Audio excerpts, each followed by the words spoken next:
തമ്പി അദ്ദേഹത്തിന്റെ മകളുടെ മേലെ ഒരു കണ്ണുണ്ട് അല്ലേ? അതെന്റെ വ്യക്തിപരമായ കാര്യമാണ്. നിനക്ക് എന്നു മുതലാണ് ഈ വ്യക്തിത്വം ഉണ്ടായത്? ഞാനും ഒരു മനുഷ്യനാണെന്ന് മനസ്സിലാക്കിയ കാലം മുതൽ.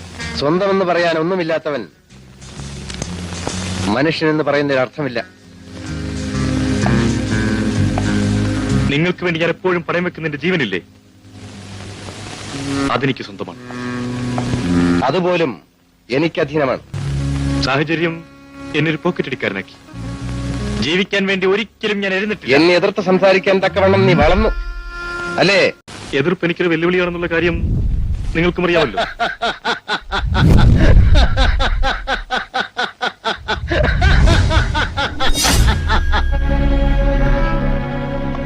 കുട്ടികളുടെ കളിപ്പാട്ടമല്ലേ, സൂക്ഷിച്ച് കൈകാര്യം ചെയ്തില്ലെങ്കിൽ ചോര വരും.